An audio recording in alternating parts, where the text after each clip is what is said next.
Top पे था, हर व्यक्ति चाहता था एसटीडी पीसीओ ले ले, एसटीडी पीसीओ ही गायब हो गए।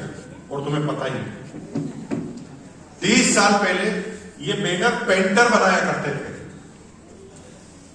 फिल्म के पोस्टर पेंटर बनाते थे और पेंटर डिसाइड करते थे कि फिल्म की रिलीज कब होगी। पेंटर ही गायब हो गए। 30 साल पहले जितनी भी बड़ी मिलें आप देखते थे, इसमें आए दिन रामकिशन जी हड़तालें होती थी। हेलो, और मिलों पर ताले लगते थे। पिछले 15 सालों में आपने सुना है कि किसी मिल में हड़ताल हो गया? सिस्टम ही आउटडेटेड हो गया। क्या क्या होने वाला है? तुम जिस पर बीन मारकर बैठे हो ना, वो जीवन से ही गायब हो गए। तुम्हें लगता है कि ये तुम्हारा काम है, वो काम है ही। 10 साल में ड्राइवर गायब हो जाएंगे पृथ्वी से, सिर्फ 10 साल। और आएगी नहीं, आ गई है। किस गलतफहमी में जी रहे? आ चुकी है। इंडिया वाले लाने नहीं दे रहे क्योंकि इंडिया में 2 करोड़ ड्राइवर है। इंसान की जरूरत नहीं। खेती कर रहे हो तो इजराइल के पास ऐसी टेक्नोलॉजी है, 200 एकड़ का खेत में एक भी आदमी काम नहीं करता। 10 रोबोट हैं, वो पूरे खेत को काम करते हैं, पैकिंग करने तक का काम करते हैं। रोबोट के अंदर एआई टेक्नोलॉजी है, रोबोट के अंदर लेजर किरणें हैं, रोबोट ऑटोमेटिक फसल के सामने जाता है, फसल पर किरण फेंकता है, फोटो खींचता है, बीमारी का पता लगाता है, अंदर से स्प्रे निकालता है, जाता है, बीज को दबाकर देखता है, मॉइस्चर का परसेंटेज नापता है, पक गया कि नहीं पक गया उसका पता लगाता है, पक गया तो उसको काट देता है, काट कर पैकिंग करता है, पैकिंग करके ट्रक में लोड कर देता है। तुम सोच रहे हो कि किराने की दुकान चल जाएगी, तो भाई अभी जो नई चीजें आ रही है उसे समझने की कोशिश कीजिए। इंडिया में 10 साल पहले कंपनी चालू हुई, रिलायंस स्मार्ट, और आज वो इंडिया की सबसे टॉप कंपनी बन गई है रिटेल के अंदर। और मजे की बात है, अगले 10 साल बाद ये छोटी मोटी दुकानें सब गायब हो जाएगी, क्योंकि उनकी प्रोजेक्ट रिपोर्ट मैंने पढ़ी है। उन्होंने प्रोजेक्ट रिपोर्ट पे अपना विजन देखा है कि एक शहर में 400 शोरूम होंगे रिलायंस स्मार्ट के, एक शहर में 400। गारंटी आएगी वेबसाइट पर, मोबाइल ऐप पर, ऑर्डर दीजिए 15 मिनट में डिलीवरी हो जाएगी। अगर 15 मिनट से 1 मिनट भी ज्यादा हुआ तो जो भी ऑर्डर दिया है सब फ्री, और मार्केट से 10% रेट में कम। सारे का है एक ही झटके। तुम सोच रहे हो कि टीचर बन जाएंगे, टीचर की जरूरत ही नहीं रहने वाली है, टूल्स आ जाएंगे। अभी तो आप देख रहे हैं कि टीचर किसी चीज को कैलकुलेट करता है, समझाता है, ट्यूशन का आंसर देता है, लेकिन ऐसे सॉफ्टवेयर है कि जिसमें जो क्लिक करो वो उसी के बारे में बोलना चालू कर देता है। आप एक परिभाषा पढ़ रहे हैं, एक शब्द समझ में नहीं आया, आपने उसको क्लिक किया तो उस शब्द की शुरुआत कहां से हुई वो एक बात चालू हो जाए। इतनी डिटेल स्टडी आ जाएगी। हमारे जमाने में रामकिशन जी 60% नंबर आ जाते तो इंटेलिजेंट बच्चा माना जाता था। अभी 99 वाले को भी नहीं माना जाता। हेलो, अब बच्चे पैदा नहीं होंगे, कंप्यूटर पैदा होंगे। 100 आउट ऑफ 100 नंबर सब में लेकर आएंगे और सबके 100 आएंगे। फिर क्या करोगे? मैं आपको डरा नहीं रहा हूं, मैं आपको समझा रहा हूं। सही कह रहे हैं। ये एआई दुनिया के अब तक के सबसे बड़े आविष्कार में से एक है, और दुनिया का विनाश भी इसी से संभव है। ये सब उल्टा पुल्टा करने वाली है, लेकिन एआई काम तभी करती है जब इंसान पहले हिस्ट्री छोड़ता है। जैसे फेसबुक पर आपने कुमार विश्वास की कविता पूरी सुन ली, तो फिर सारी कविताएं कुमार विश्वास की ही आएगी, क्योंकि उसने आपके दिमाग को रीड कर लिया। अगर तुमने फेसबुक चलाते चलाते अचानक एक ड्रेस पर अटक गए और 3 सेकंड से ज्यादा उस ड्रेस को देख लिया, तो फिर सारा फेसबुक में आपकी ड्रेस के ही विज्ञापन आना चालू हो गया। ये होता है, होता है एआई, होता है भाई साहब। और ये एआई जहां पर हिस्ट्री छूटती है वहां पर इंसान को खत्म करने वाला है। लेकिन जहां इमोशंस के बिजनेस होते हैं, जहां पर बिजनेस का वर्ड आता है वो लॉजिकल नहीं होते। जैसा अंजलि ने बताया कि मैं रामलाल के पास गया, रामलाल गुलाब जामुन खाएगा कि नहीं खाएगा, ये कंप्यूटर को कभी पता नहीं, क्योंकि रामलाल खा भी सकता है, नहीं भी खा सकता। और ये आरसीएम है भाई, ये चलना ही चलना है। बहुत धन्यवाद। मुकेश कोठारी मेरा नाम हुआ, जैसा मैंने आपको बताया 1973 में जन्म हुआ, उसके बाद इंटर एजुकेशन बीकॉम तक की ली, फिर इस बिजनेस के अंदर आया। इससे पहले की हिस्ट्री ले लीजिए, 6 भाई बहनों की मेरी फैमिली थी, पूरी फैमिली का सबसे छोटा सदस्य मैं था।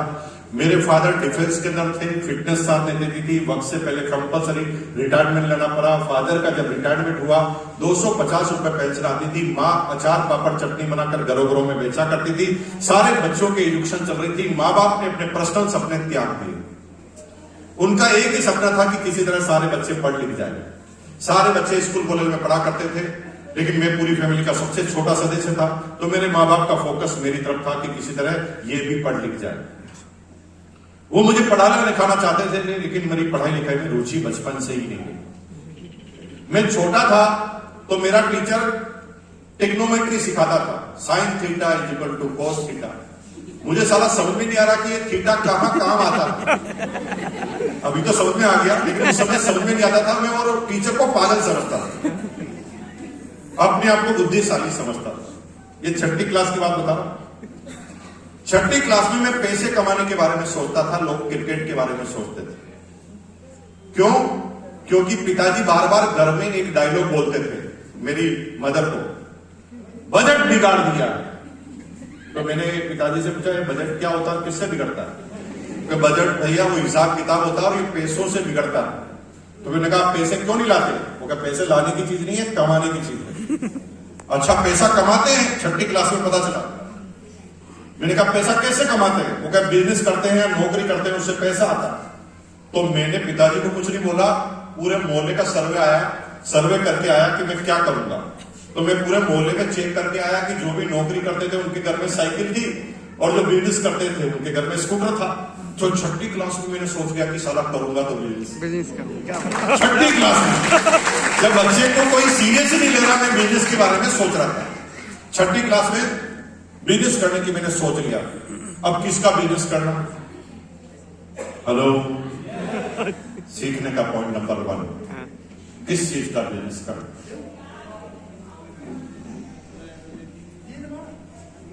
समय, स्थान और परिस्थिति के हिसाब से आपको निर्णय लेना पड़ेगा कि बिजनेस क्या है।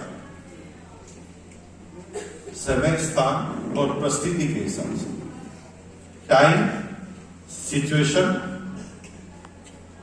और प्लेस, किस जगह पर आप, इसके आधार पर आपको निर्णय लेना पड़ेगा कि आपको बिजनेस करना क्या है। 90% लोग टॉप का बिजनेस करने से सोचते कि मैं कामयाब हो जाऊंगा, ये गलत फहमी है। हीरो का बिजनेस करने वाले भी नाकामयाब हो जाते हैं, और झाड़ू का बिजनेस करने वाले हिट हो जाते हैं। फूल छाप झाड़ू 100 करोड़ की कंपनी है आज।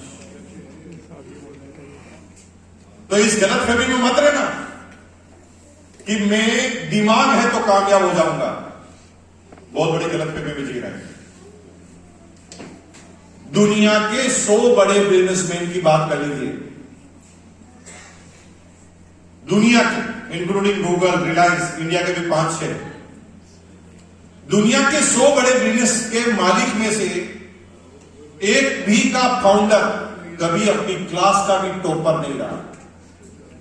हेलो, दुनिया की 100, मैं अल्लम टप्पा की बात नहीं कर रहा हूं, 1, 2, 3, 4 की बात नहीं कर रहा हूं, 100।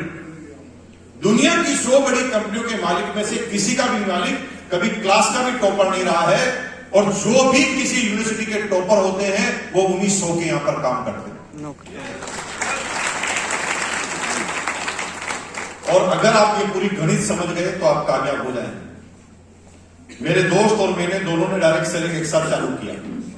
मेरे दोस्त ने सोचा कि मैं बड़ी कंपनी ज्वाइन करूंगा तो ज्यादा फायदा हो जाएगा। उसने उस समय हिंदुस्तान की सबसे टॉप और पूरी दुनिया की सबसे बड़ी टॉप कंपनी को चुना, जिस कंपनी का पेस्ट बजाज जी 400 रुपए का था। उसने सोचा कि बड़ी कंपनी ज्वाइन कर मैं कामयाब हो जाऊंगा। वो कामयाब नहीं हुआ, क्योंकि उसके स्थान और परिस्थिति के हिसाब से उसके पूरे मोहल्ले में 400 रुपए का पेस्ट लेने वाला ही कोई नहीं था। वो 400 रुपए के पेस्ट को 2-4 बार तो किसी को टिका दिया, लेकिन अब 200 रुपए पर डे की सैलरी वाला 400 का पेस्ट कैसे लेगा? और अल्टीमेट उसका बिजनेस नहीं चला। मैंने ऐसी कंपनी में ज्वाइन चालू किया जिसको चालू हुए कोई एक दिन हुआ, लेकिन उसका प्रोडक्ट ऐसा था जो मेरी परिस्थिति के हिसाब से सूट करता था, कपड़ा। और मेरी अपलाइन बार बार कहती थी कि जहां पर भी कपड़ा दिखता है ना, और जहां पर भी लोग कपड़ा पहनते हैं ना, वहां पर ये बिजनेस चल जाए। तो मैं जब भी किसी गांव में जाता था, तो गांव में बस रुकते ही मैं पहले खिड़की से अपना सिर निकाल कर देखता था कि कपड़ा पहन रखा कि नहीं पहन रखा। और हुआ ये कि मेरा बिजनेस जीरो का होते हुए भी चल पड़ा, उसका बिजनेस हीरो होते हुए भी गिर गया। क्योंकि स्थिति और परिस्थिति के हिसाब से आपको निर्णय लेना पड़ेगा। एक आदमी भीलवाड़ा में समोसे बनाता था। इतने अच्छे समोसे बनाता था कि जिसके यहां पर नौकरी करता था वो मालिक करोड़पति बन गया। करोड़पति, इतना हिट समोसा बनाता। हर सेलिब्रिटी उस समोसे को खाती थी। एक दिन कोई आदमी आया, उसे कहा, अरे भाई समोसे में दम है, तो फिर मालिक को क्यों अमीर बना रहा है? तेरा समोसा तू ही बना ले। उसे गलतफहमी हो गई। जैसे आपने सही बात बोला, वैसा उसको भी गलतफहमी हो गई। उसने क्या किया? खुद का ही समोसा बनाना चालू कर दिया। लेकिन जब उसने खुद की दुकान खोली तो समोसा बिकना ही बंद हो गया। प्रश्न यह था कि समोसे में दम था तो फिर बिकना बंद क्यों हुआ? क्योंकि उसे समोसे बनाना आता था, बेचना नहीं आता था। बेचना अलग चीज है, बनाना अलग चीज है। और दोनों चीजों को जब तक समझोगे नहीं तब तक कामयाब होगे। समोसे की दुकान लगानी थी उसे, तो उसने सोचा ज्यादा किराया नहीं देना, तो उसने सस्ते किराए की दुकान देखी। सबसे सस्ता किराया 1000 रुपए पर मंथ उसे सिर्फ एक जगह मिला, शमशान के गेट पर। उसने क्या किया? समोसे की दुकान खोल दी शमशान के गेट पर। एक आदमी ने उसे ऑफर दिया कि 8 बजे तक अगर मुझे दुकान लगाने देगा तो तेरे 1000 किराए में से 800 रुपए मैं दे दूंगा, तू 8 बजे बाद लगा लेना। तो उसने और बचत की, 200 रुपए की दुकान लगानी थी, तो वो दुकान खोलता था समोसे की रात को 8 बजे शमशान के गेट पर। जब आवाज आती थी कुत्तों की, तब वो कहता था समोसा खा लो। कोई खाएगा रात को 8 बजे शमशान के गेट पर समोसा? तुम कितना भी अच्छा समोसा बना लो, नहीं मिलेगा। समोसे बनाना अलग बात है, बेचना अलग। और आपको आपकी परिस्थिति के हिसाब से अगर निर्णय लेना नहीं आता, परिस्थिति आपकी कैसी है? तुम बड़े बिजनेसमैन बनना चाहते हो, रिलायंस के मालिक बनना चाहते हो, तो रिलायंस के मालिक बनने के लिए एक जीवन कुर्बान करना पड़ता है, धीरूभाई अंबानी की तरह। तब मुकेश अंबानी टॉप पर जाता है। अगर आपकी परिस्थिति ऐसी है कि करोड़ों रुपए तुम्हारे दादाजी छोड़कर गए हैं, तो मर्जी आए जो बिजनेस कर लो, टोयोटा जैसी कंपनी को चालू कर लो। लेकिन अगर तुम्हारी जो स्थिति है उसके अंदर तुम्हें क्या चालू करना है जिससे तुम अमीर बन सकते हो इसी जीवन में, तो फिर आर्टसिंग के अलावा कोई ऑप्शन नजर नहीं, कोई तरीका नहीं। क्योंकि हमारी स्थिति इतनी दयनीय है कि इससे नीचे कुछ होता ही नहीं। एक आदमी साधु के पास गया भविष्य जानने के लिए। तो साधु को कहा कि मेरा भविष्य बता दो। तो साधु ने कहा भविष्य बताऊंगा, पहले 5000 रुपए दक्षिणा रख दो। तो उसने कहा 5000 तो नहीं है, 1000 ही रख दो। 1000 नहीं है, 100 ही रख दो। 100 नहीं है, उसने कहा 10 ही रख दो। अरे बाबा जी 10 नहीं है मेरे पास। वो कहा 2 रुपए तो रख। बाबा जी 2 रुपए कहां मेरे पास? फिर कहा भाई तेरे को भविष्य दिखाने की जरूरत ही नहीं, तेरा कोई कुछ बिगाड़ ही नहीं सकता। इससे ऊपर ही चालू होता है, नीचे कुछ होता ही नहीं। जब 2 रुपए नहीं है तो इससे नीचे क्या जाएगा तू? कुछ भी करेगा, इससे ऊपर ही जाए, नीचे तो जा ही नहीं सकता। और हमारी हालत ऐसी ही है, हमारा कुछ जा ही नहीं सकता। अगर हमने यहां से चालू करने गया तो यहां से सब कुछ ऊपर ही होता है, नीचे कुछ होता है। अपनी परिस्थिति को समझ कर ही हमें काम करना पड़ेगा। मैंने बिजनेस करने की सोचा, मैं अपने परम मित्र के पास गया। सीखने का पॉइंट नंबर 2, ये परम मित्र कौन है? ये सबके पास पाया जाता है। ये परम मित्र होता है आपका अपना दिमाग। और पता है ये परम मित्र दूसरे के लिए कभी मित्र नहीं बनता, क्योंकि ये आपका दिमाग होता है। और मजे की बात बताऊं, इस दिमाग का कोई दिमाग भी नहीं होता, ये केवल आप ही का दिमाग होता है। इससे जो पूछो उसी का उत्तर देता है, ये फालतू की बातें नहीं करता। एक आदमी दिवालिया हो गया बिजनेस के अंदर, लॉस हो गया, सब लोग पैसा मांगने आ गए, और रात को लेट घर पर आता था, सुबह जल्दी बाहर निकल जाता था कि फैस नहीं करना पड़े उनको। एक दिन रात को तेज नींद लग गई, सुबह 7 बजे घंटी की आवाज से जगा, टिंग टॉन्ग। उसने विंडो खोलकर धीरे से देखा तो लाला पैसा मांगने के लिए खड़ा था। वो डर गया। उसने अपने परम मित्र से पूछा, परम मित्र कौन है? दिमाग। परम मित्र से पूछा, अरे लाला पैसे मांगने आ गया, कैसे बचूं? ये पूछेगा उसी का जवाब देगा। तुमने बचने के लिए बारे में पूछा तो वो बचने का ही जवाब देगा। आपने कहा कैसे बचूं? तो इसने कहा भाग जा। अब ये इसका दिमाग थोड़ी है, वापस तुम पूछोगे उसका जवाब दे देगा। कैसे बचूं? इसने कहा भाग जा। आपने कहा कैसे भागूं? आगे गेट पर तो लाला खड़ा है, वो क्या पीछे की खिड़की से भाग जा। आपने कहा पीछे की खिड़की से कैसे भागूं? फर्स्ट फ्लोर पर हूं, बीबी की साड़ी बांधकर भाग जा। ये आगे से आगे भागने के उत्तर देता है, क्योंकि आपने जो पूछा उसी का ये उत्तर देता है। ये अपना दिमाग नहीं लगा। काश तुमने पूछा होता कब तक ऐसी जिंदगी जीऊंगा, कब तक इस लाला से बचूंगा। मैं कोई बेईमान आदमी हूं, मुझे बिजनेस में लॉस हुआ है, मैं अपनी कॉलर को ऊंचा करके जीना चाहता हूं, मैं सम्मान की जिंदगी जीना चाहता हूं।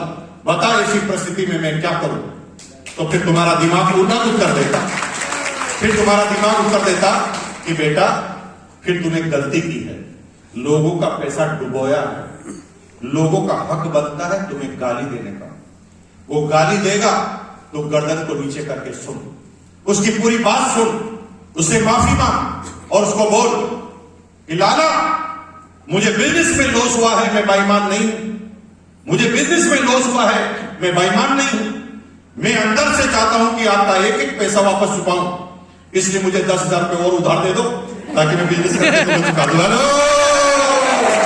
अब लाला के पास इसके अलावा कोई तरीका ही नहीं। लाला बिजनेसमैन है भाई, उसे पता मार भी देगा तो पैसा आएगा कैसे। लाला तो हर हाल में पैसा वसूल करना जानता है। जो पूछोगे उसका जवाब देगा और हर चीज का जवाब देगा। उसी तरीके से ये आपकी हर बात को फॉलो करता है। यह केवल आप ही का होता है। एक बार ना अकबर और बीरबल बैठे थे, लंच का समय हो गया। बेगम अंदर से आई खाना लेकर, सब्जी बनाई बैंगन की। किसकी सब्जी बनाई? बैंगन। और अकबर को बिल्कुल पसंद नहीं। फिर भी अकबर की उस समय भी औकात नहीं थी कि बेगम के सामने बोल जाए। तो अगर आप नहीं बोल पा रहे तो कोई बड़ी बात नहीं, अकबर तो नहीं है, वो अकबर ही नहीं बोल सकता था, तुम क्या खाक बोल जाओ। अकबर कुछ भी नहीं बोला। वो सोचा कि बेगम जाएगी तो बोलूंगा। बेगम जूही अंदर गई, उसने बीरबल से बोला, अकबर बीरबल ये बेगम का दिमाग कितना खराब है, देख इसने सब्जी बनाई बैंगन की, अभी इसमें न तो कोई टेस्ट है न कोई कलर है, पूरा दिमाग खराब कर दिया। बोल बीरबल तेरी क्या राय है? तो बीरबल ने बोला, राज महाराज एकदम सही फरमा रहे हैं। जिसका कलर ही काला और जिसका नाम ही बेगुन, जिसके अंदर कोई गुण है ही नहीं। तो राजा जी मैं आपकी पूरी बात से सहमत हूं। बात खत्म हो गई। 3 महीने बीत गए। 3 महीने बीत गए। 3 महीने बाद फिर बैंगन की सब्जी का नंबर आया। 3 महीने बाद फिर बैंगन की सब्जी का नंबर आया। बैंगन की सब्जी रखी। अकबर देखने लगा कि जूही बेगम बाहर अंदर जाए, फिर मैं बात करूंगा बीरबल से। लेकिन इस बार बीरबल का एग्जाम लेने के लिए राजा जी ने कुछ अलग बोल दिया। जूही बेगम अंदर गई, बीरबल को राजा जी ने बोला, राजा जी, बीरबल, मेरी बेगम मेरे से कितना प्यार करती है। वो मेरे लिए अक्सर बैंगन की सब्जी बनाया करती है। बैंगन मजा आ जाता है खाकर। बैंगन जैसा टेस्ट पूरी दुनिया में किसी सब्जी का नहीं। बोल बीरबल, तेरी क्या राय है? बीरबल, महाराज एकदम सही फरमा रहे हैं। बैंगन तो सब्जियों का राजा है, तभी तो इसके सर पर ताज है। परिस्थिति उल्टा कर दिया बात। बीरबल को बहुत गुस्सा है। बीरबल ने कहा, यार आदमी की घनचक्कर, पिछली बार कहा बैंगन खराब है तो तू कह रहा था खराब है, आज कह रहा बैंगन अच्छा है तो तू कह रहा अच्छा है, ऐसा क्यों कर रहा है? तो बीरबल ने जवाब दिया, राजा जी, मैं सेवक आपका हूं, बैंगन का नहीं जो उसकी तरफ बोलूंगा। और ये तुम्हारा दिमाग भी यही कहता है कि मैं सेवक तेरा हूं, तेरी तरफ ही बोलूंगा। मेरे परम मित्र ने बोला, बिजनेस वही करना जैसे तेरे ग्राहक है। बिजनेस वही करना जैसे तेरे ग्राहक है। तेरे कौन से ग्राहक है? मैंने कहा मेरे ग्राहक 4वीं क्लास, 5वीं क्लास, 6वीं क्लास और 7वीं क्लास के बच्चे। तो उसने कहा ये सब लोग क्या करते हैं? मैंने कहा पतंग उड़ाते हैं। पतंग का बिजनेस करना तेरे लिए यही काफी। पतंग का बिजनेस करना चाहता था, पैसे इकट्ठे कहां से करूंगा, कैपिटल कहां से लाऊंगा। तो मैंने दिमाग से पूछा, पैसे कहां से आएंगे? दिमाग ने कहा कहीं से नहीं आएंगे और कोई देगा भी नहीं। तू इतना छोटा है कि तेरी बात कोई मानेगा ही नहीं। तो फिर मैंने कहा उसे रास्ता तो बता। इसने कहा रास्ता है ना, सप्ताह में एक बार 5 पैसे मिलते हैं ना टॉफी खाने के, उसको इकट्ठा करना चालू कर। दिमाग ने राय, मैंने टॉफी खाना ही बंद कर दिया। 5-5 पैसे को जोड़ने लगा। 3 महीने तक तो क्लास के बच्चों को पता नहीं चला। 3 महीने बाद क्लास के बच्चों ने देख लिया कि आजकल ये टॉफी नहीं खाता, तो मेरा नाम क्लास में रखा कंजूस मक्की चूस, क्योंकि उनको पता नहीं था कि मैं कर क्या रहा हूं। आपके भी पड़ोसी को पता नहीं कि आप कर क्या रहे हैं। आप जब ये टाई और सूट पहनकर निकलते हैं ना, तो पड़ोसी बेचारा समझ ही नहीं सकता कि ये पागल की तरह रोज कहां निकल जाता है, देख लेता है। फिर वो तुम्हारा नाम रखता है, ये आरसीएम आ रहा है, ये आरसीएम जा रहा है, तुम्हारा नाम ही आरसीएम कर देता है। मेरे दोस्तों को भी मेरा मकसद पता नहीं था। उसने मेरा नाम कंजूस मक्की चूस रख दिया, लेकिन मुझे कोई फर्क नहीं पड़ता, क्योंकि मुझे मेरा मकसद पता था कि मैं कर क्या रहा हूं। लेकिन कुछ लोगों का जीवन होता ही इसलिए है कि आपको परेशान करे।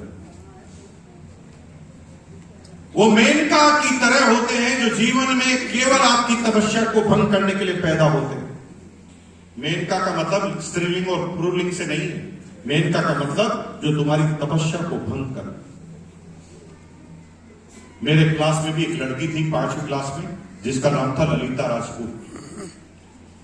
उसका जन्म ही मुझे परेशान करने के लिए हुआ। उसे पता चल गया कि मैं टॉफी खाता हूं, नहीं खाता हूं, तो वो क्या करती थी, मुझे चिढ़ाने के लिए ज्योमेट्री बॉक्स में हमेशा लॉलीपॉप रखा करती थी। मैं जो ही उसके सामने से निकलता था, वो रेपर खोलकर मेरे सामने चाटती थी, खाती नहीं थी। मेरे जाते ही रेपर लगा के वापस ज्योमेट्री बॉक्स में रख देती। एक ही लॉलीपॉप को 1 महीना चलाती थी मेरे लिए। उसके जीवन में कोई टारगेट ही नहीं था। एक ही टारगेट था, मुकेश कोठारी को परेशान करना। तुम्हारे भी कई पड़ोसी दोस्त ऐसे मिलेंगे जो पूरे दिन भर तुम्हारे से हिसाब पूछेंगे, कितना आ गया आरसीएम से। साले फकीर, तू कहीं पर बैठा है और तू आरसीएम का हिसाब मेरे से ले रहा है। 1 रुपया 60 पैसा इकट्ठा कर लिया 1 साल में, 5-5 पैसे से। 1 रुपया 60 पैसा भाई से उधार लिया। प्रश्न यह है, भाई ने इकट्ठा क्यों किया? उसे तो दुकान नहीं लगानी थी, फिर इकट्ठा क्यों? संगत का असर होता है। मेरे भाई को लगा कि अमीर तो छोटू बन जाएगा, वो मेरे कंपटीशन में आ गए। जीवन में जैसी संगत में रहोगे वैसे गुण तुम्हारे अंदर आएंगे, कोई रोक नहीं सकता। अगर तुम्हारे दोस्त हमारी बहनें बैठी हैं, अगर तुम्हारे दोस्त पाक कला में निपुण हैं, बहुत अच्छा भोजन बनाते हैं, और अगर तुम उनके साथ रहती हो तो तुम्हारे अंदर वो गुण आएंगे ही आएंगे। तुम आवारा लोगों के साथ रहते हो तो आवारा के गुण तुम्हारे अंदर आएंगे ही आएंगे। इसलिए उन मां से पूछो जो अपने बच्चे को पूरे दिन राय देती है कि अच्छे दोस्त बनाकर रखो, क्योंकि मां को पता है कि जैसी संगत होगी वैसी ही इसकी बरकत होगी। मुकेश कुमारी कामयाब इसलिए है कि बीसी छाबड़ा जी की गाड़ी में चिपक कर बैठ गया था आज के 23 साल तक। अपनी सारी संगत को छोड़कर कामयाब लोगों की संगत में चला गया। उसने बड़ी बड़ी बातें दिमाग में आने लगी। उससे पहले तो मैं बड़ा सोचता ही, 3 रुपए 20 पैसे से पतंग की दुकान लगाई, 3 महीने में डबल कर दिया पैसे को, 6ठी क्लास में। वहां से बिजनेस एंटरप्रेन्योरशिप की जर्नी चालू हुई जो फिर कभी रुकी ही नहीं। अब मैं अलग तरह से सोचता था।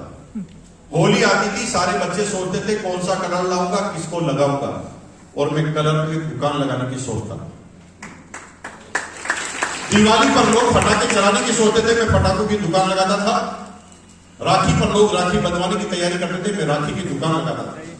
एक दिन परम मित्र के पास गया, मैंने कहा कोई परमानेंट बिजनेस बता ना, क्या पार्ट टाइम बिजनेस बता रखा। तो दिमाग ने कहा कि ये बच्चे रोज मैदान में कंचे खेलते हैं, गोटी क्या बोलते हो, कांच का होता है कंचा। ये तो भूल ही गए बच्चे, लेकिन पहले वाले बच्चों को पता है, हमारे जमाने में खेल यही होता था। अभी तो वीडियो गेम होता है, गोली पर गोली का बिजनेस कर दे। मैंने गोली का बिजनेस चालू कर दिया। अब मेरी जीवन में जीत और जीत ही लिखी थी, हार थी ही, क्योंकि जो हारता था वो रोता था, जो जीतता था वो हंसता था। लेकिन मेरे कोई फर्क नहीं पड़ता था, क्योंकि हारे या जीते लेता मेरे से। मैंने काम ही ऐसा चालू कर दिया कि मेरे को कोई संकट ही पैदा नहीं होता था। जैसे ऐसा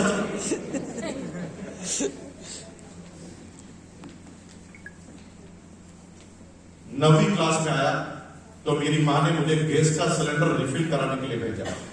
उस समय सिलेंडर बड़ी मुश्किल से मिला करते थे, गवर्नमेंट का कानून था, एक परिवार को 2 सिलेंडर ही मिलता थे, उसके लिए नंबर लगाना पड़ता था, बुकिंग होती थी। मेरी मां ने बुकिंग कराई, सिलेंडर का नंबर आया, मेरी मां ने मुझे 60 रुपए दिए, साइकिल पर खाली सिलेंडर रखा, भरा लेने के लिए गया पैदल पैदल। जब सिलेंडर वाले के यहाँ पहुंचा तो सिलेंडर वाले को स्लिप दी, 60 रुपए दिए, उसने सिलेंडर देने की प्रक्रिया चालू की। तभी एक घटना घटी और एक नया बिजनेस हाथ में आ गया।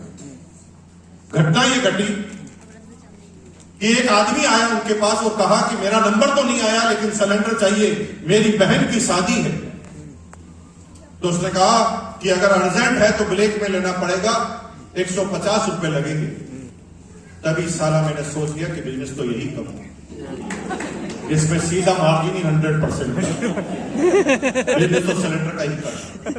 ये सिलेंडर कहां मिलेंगे पड़ोसी से नहीं पूछा, परम मित्र के पास गया, परम मित्र से बोला सिलेंडर कहां मिलेंगे। तो परम मित्र ने कहा कहीं नहीं मिलते, एजेंसी लेनी पड़ती है, 1 करोड़ रुपए लगते हैं, कई लोगों को, करोड़ों लोगों की एप्लीकेशन में से एक सिलेक्ट होता है, लाखों रुपए इन्वेस्टमेंट होता है, नहीं मिलेंगे। मैंने कहा नहीं भाई, फिर भी थोड़ा रास्ता तो बताया। इसने कहा एक ही रास्ता, सरकार एक फैमिली को 2 देती है, ऐसी फैमिली को ढूंढना पड़ेगा, मिलते 2 हैं लेकिन इस्तेमाल एक ही करते हैं, जिनका एक बचता है तू ले ले। इमाम ने आइडिया किया। मैं क्या करता था, पूरे मोहल्ले का सर्वे किया, कौन सी छोटी फैमिली है। अंकल लोग जब चले जाते थे घर से, हम आंटी जी के पास चले जाते थे प्लान समझाने, हर महीने नई साड़ी कैसे खरीदे। आंटी के पास जाते थे और कहते थे आंटी जी सिलेंडर 2 मिलते हैं, एक का क्या करते हो। कहा भैया जी लेते ही नहीं। मैंने कहा ले लो, सरकार से दोनों ले लो, एक हमें दे दो, 50 रुपए एक्स्ट्रा देंगे। सबने मेरे को नाम लिखा दिया, मेरे पास लिस्ट ऑफ सप्लायर तैयार हो गई। अब मैं केवल गैस के सिलेंडर वाले के यहाँ पर जाकर खड़ा हो जाता, वहां पर वो कभी भी किसी से 150 मांगता, मैं उसे कहता था 125 में चाहिए, वो चाहिए, उसको ले जाकर सप्लायर से मिला देता था। एक सिलेंडर पर उस जमाने में 25 रुपया कमा लेता था, जब एक मजदूर की लेबर 7 रुपए पर डे होती थी। बताइए यही दिमाग का खेल है, दिमाग का। जब मैं 10वीं क्लास में आया तो मेरे टीचर और प्रिंसिपल से ज्यादा इनकम मेरी थी। 10th स्टैंडर्ड मेरे प्रिंसिपल के पास लूना होती थी और मेरे पास टीवीएस चैंप मॉपेड। दोनों ही स्कूल के अंदर एक साथ घुसा करते थे। पढ़ाई लिखाई में बिल्कुल रुचि नहीं थी। पूरी स्कूल के जितने भी गुंडे मवाली बदमाश 3-3 साल से फेल हुए बच्चे सब हमारे परम मित्र हुआ करते थे, क्योंकि सबके खाने पीने का इंतजाम हम किया करते थे। यही वो परम मित्र थे जिससे हम हर साल पास हुआ करते थे। क्योंकि पढ़ाई लिखाई में रुचि नहीं थी, तो हम जब सारे बच्चे पढ़ते थे तब हम पढ़ने वाले बच्चों की लिस्ट बनाते थे कि कौन कौन से बच्चे अच्छे पढ़ने वाले। जब लिस्ट कंप्लीट हो जाती तो वो सारे बड़े बड़े पहलवानों को हम उनके घर पर परेड करवाने के लिए ले जाते और इंट्रोडक्शन देते। माई सेल्फ मुकेश कोठारी और ये है रामलाल, इसने पिछले साल किसी का जबड़ा तोड़ा था। ये है मोहनलाल, ये टांग तोड़ने का एक्सपर्ट है। फिर उनको कहते थे भाई साहब हम आपको डराने नहीं आए हैं, क्योंकि हमें तो पता है आप हमारी एग्जाम में हेल्प करोगे। वो कहे हेल्प करेंगे, साला तेरा एग्जाम पहले दिलवाएंगे, हमारा बाद में देंगे। हेल्प की बात करा कोई पेड़ तुड़वाए, और हर साल हम पास हो गए। कॉपी करने के बचपन से माहिर खिलाड़ी, इतने माहिर खिलाड़ी कि जिससे कॉपी करते थे उससे भी ज्यादा नंबर हमारे आते। अब आप कह रहे यार मुकेश कोठारी मान लिया तू बड़ा अचीवर है, लेकिन फेंकने की एक हद होती है। और क्या, सही है। मतलब लिमिटेशन तो रखिए आप। ऐसा कैसे संभव है कि इससे मैं कॉपी करूं और इससे ज्यादा नंबर मेरे आ जाए? जो गलती तुम्हारे दादाजी ने की है वही तुम कर रहे हो। तुम्हारे दादाजी को आज के 80 साल पहले एक आदमी आया और कहा दादाजी लंदन में मैच होगा, गुड़गांव में दिखाएंगे। तो दादाजी हंस गए। पागल हो गया, इतनी लंबी कोई दूरबीन बनती है? दादाजी हंस गए, इसलिए वो आपके दादाजी बने। दादाजी उस समय हंसे नहीं होते और उसने सीरियसली पूछा होता कैसे दिखाएगा। और उस टेक्नोलॉजी का आपके दादाजी को अगर आज के 80 साल पहले पता चला होता तो आप लंदन में आज इस गुड़गांव में मीटिंग हॉल में नहीं होते, किसी फैक्ट्री के मालिक होते। लेकिन तुम हंस गए और फंस गए। मेरे ज्यादा नंबर कैसे आते थे, हंसने की बजाय आपको पूछना चाहिए था क्या टेक्नोलॉजी थी, कैसे लाते थे। लेकिन आप चलो नहीं पूछना चाहते तो दूसरी बात कर रहे थे। तो आगे के लोग बहुत इंटरेस्टेड लग रहे हैं मुझे, तो ये मीटिंग में खत्म होगी तो आपसे मैं पर्सनल मिलूंगा। सबका टाइम क्यों खराब कर रहे हैं, पीछे कुछ कितने लोग पूछ रहे हैं, मैं बताऊंगा। देखिए मेरे को अभी पैसों से बहुत ज्यादा लेना देना नहीं है। भगवान की दया से हर जगह से पैसा, होटल लगा रखी उससे पैसा आता है, शेयर मार्केट से खूब पैसा कमाते हैं, जमीनों से बहुत पैसा कमाते हैं, सारा यूट्यूब पे भाषण दे देते हैं उससे रॉयल्टी आ जाती है, सेमिनार में लेने जाते हैं उससे पैसा आ जाता है, आरसीएम से फिर अलग से पैसा आ जाता है। अब तो मैं ऐसी जगह सोच रहा हूँ जिसमें पैसा नहीं आता वो करना, मतलब वो जगह मिल नहीं रही, हर जगह पैसा आता ही रहता है। तो पैसा तो हर जगह से आ रहा है, तो मैं किसी से डरता नहीं। और आप मुझे डराने की कोशिश मत करना, आप कितना भी तेज तेज चिल्लाओ मुझे कोई फर्क नहीं पड़ता। प्यार से हमें हैंडल किया जा सकता है। साला अगर प्यार से रिक्वेस्ट करो ना, गुड़गांव में फ्लैट ले ले, यहीं पर आकर बस जाए। दादागिरी लगाओगे तो किसी के पिताजी से डरता नहीं, इसलिए प्यार से रिक्वेस्ट करो। बताओ, प्यार से रिक्वेस्ट करने का तरीका बता देता हूं, तरीका बता देता हूं। सब लोग अपने हाथ को ऐसे करो, ऐसे करो बेटा, ऐसे हाथ दोनों के रखो और बोलो बताओ बताओ। अभी भी क्या गर्दन का एक्सप्रेशन है, जैसे आपका शरीर नहीं हिलता, क्या यूं करते हैं, तो इससे पोजीशन आती है अल्लाह के नाम पे दे दे बाबा, भिखारी हो गया। रिक्वेस्ट करने तो गर्दन एक एक्सप्रेशन भी होनी चाहिए। बताओ बताओ, अरे बताओ मेरे भाई बताओ, रिक्वेस्ट करनी बता दो। ज्यादा नंबर क्यों आते थे, क्योंकि हम टारगेट को बांटना जानते थे। तुम जो टारगेट बनाते हो वो पूरे क्यों नहीं होते, क्योंकि तुम मुंगेरी लाल के हसीन सपने देखते हो। मुझे इस मार्च के महीने में रोटी पर पहुंचना है, ये टारगेट नहीं है, ये सपना है। ये सपना पूरा नहीं होगा जब तक आप उसे टारगेट में कंप्लीट नहीं करेंगे। टारगेट में होता ही तब जब आपको उसे स्पेसिफाई करना आ जाए, मेजरेबल करना आ जाए, अचीवेबल वो टारगेट हो जाए। लगातार कंटिन्यू में अपने टारगेट को आप डिवाइडेड करने का तरीका ढूंढ लें। एक महीने में अगर आपको 1 लाख का बिजनेस करना है तो एक दिन में 3,000 का करना है। 8 घंटे वर्किंग है तो आपको 200-250 रुपए 100 रुपए का पर डे करना है। ये 300 रुपए पर डे करेंगे तो 1 लाख हो जाएंगे। नहीं तो केवल लास्ट डेट को जागोगे तो फिर किसी न किसी को उल्लू बनाकर परचेजिंग करवाओगे। इसके अलावा कोई तरीका नहीं। डिवाइडेशन day by day, time by time. मैंने क्या किया, मेरे ज्यादा नंबर क्यों आते थे? क्योंकि मैं क्या करता था, एक्सपर्ट की सलाह लेता था। पहले ये पता लगाता था कि मैथमेटिक्स में होशियार कौन से बच्चे हैं, फिर मैं ये पता लगाता था कि कौन सा किस चैप्टर में ज्यादा होशियार है। टेक्नोमेट्री में ये होशियार है तो टेक्नोमेट्री का ट्यूशन इसी से पूछेंगे। परसेंटेज में ये होशियार है तो परसेंटेज इसी से पूछेंगे। प्रॉफिट एंड लॉस में अगर ये होशियार है तो प्रॉफिट एंड लॉस इसी से पूछेंगे। और इन सबसे पूछकर इन सबसे ज्यादा नंबर मेरे आते थे, क्योंकि ये सब लोग अपने दिमाग से पास होते थे, हम सबके दिमाग से पास होते थे। यही मंत्र है। मेरी चार लाइन है। KC Chawda ji, BC Chawda ji, Bherudan Karwa, BD Karwa sir and fourth is Prahlad Rai sir. KC ji ने हमें सिखाया एविडेंस के साथ बात कर। बीसी जी ने हमें सिखाया how to audience, how to connect audience. और भेरुदान जी ने हमें समझाया relationship is the by product of sale. Sale करनी है ना तो बेचने मत जाओ, रिलेशनशिप बनाने जाओ। रिलेशनशिप जो बन जाएगी ना तो सेल चुटकी का काम हो जाएगा।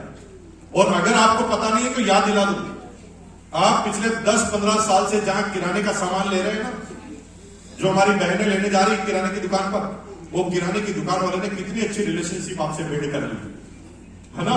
जब आप सामान नहीं लेते और आपके हाथ में, दोनों हाथ में थैला है, बैग है, और आप उस दुकान के सामने से निकलते हैं तो कहते हैं भाभी जी राम राम, अरे कहां लेकर जा रहे हैं, इतना वजन आपको उठाने की जरूरत क्या है, मुझे बोल दिया होता, मेरे को फोन कर देते, मैं आदमी भेज देता, आप रखो रखो यहीं पर, मैं अभी घर पर भिजवाता हूं। अभी आपने सामान नहीं लिया है, लेकिन उसने रिलेशनशिप को मेंटेन किया। जब निस्वार्थ भाव से किसी की हेल्प करने की वजह से आप रिलेशनशिप मेंटेन करोगे, वो परमानेंट आपसे बन जाएगा। वो कभी भी कंपैरिजन नहीं करेगा आपसे, क्योंकि रिलेशनशिप के आगे कंपैरिजन बंद होगा। थोड़ा सोचो ना, आप हेयर कटिंग कराने के लिए जिस सैलून में जाते हैं उसी में जा रहे हैं 10 साल से। अरे बीच में 20 और खुल गए, लेकिन उसके साथ रिलेशनशिप बिल्ड हो। जिससे पान खाने जाते हो ना उसी से खा रहे हो, बीच में 10 और खुल गए, वहां नहीं रुकते। जिस ब्यूटी पार्लर में जा रहे हैं ना 10 साल से वहीं जा रहे हैं, बीच में 10 और खुल गए, फिर भी नहीं जा रहे। ये चीज कनेक्ट करती है relationship with the by product of sale. आज के बाद बेचना बंद करो, रिलेशनशिप को डेवलप करो। जब किसी की जरूरत ना हो तब उसे काम आओ। अपनी जरूरत से तो दुनिया काम आती है, हम तब काम आएंगे जब हमारी जरूरत नहीं। और अगर आपने ये कर दिया तो फिर लोग मान जाएंगे, लोग तुम्हारी हर बात को फॉलो करेंगे।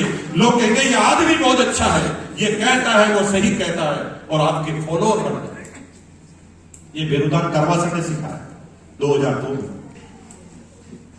प्रहलाद राय सर ने कैलकुलेशन सिखाई, कमीशन कैसे आता है, 3 लेगों से रॉयल्टी कैसे आती है, 4 लेगों से टेक्निकल कैसे आता है, ये हमने प्रहलाद राय से सीखा। और मजे की बात हुई, हम चारों से सीखकर कमीशन में चारों से आगे निकल गए। क्योंकि वो सारे अपने दिमाग से कर रहे थे, हम चारों के दिमाग से। यही तो टेक्नोलॉजी, सबसे सीखना। जो सामने आ जाए फिल्टर लगाना है, क्या लेना है क्या नहीं लेना, जो लेना है उसको अंदर ले लेना है, सीधा बस।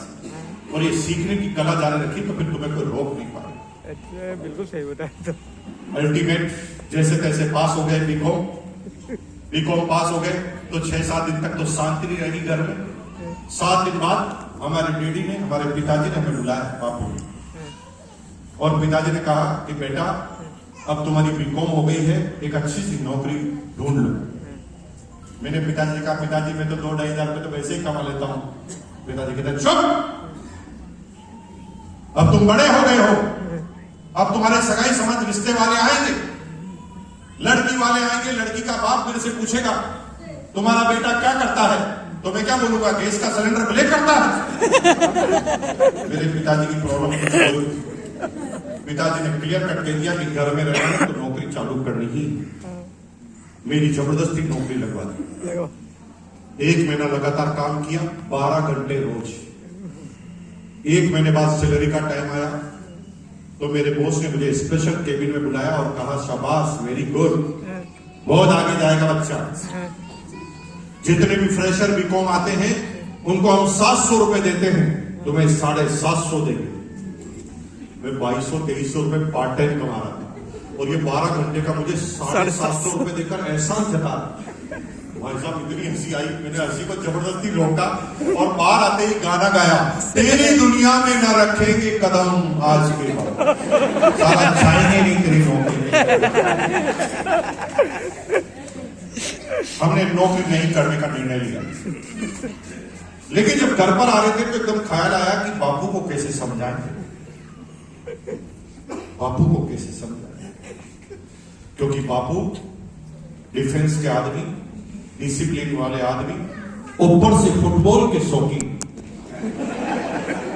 समझ रहे ना बात, किनको चाला चलते चलते ही पड़ती। डर लगा तो हम अपने परम मित्र के पास गए। परम मित्र कौन है?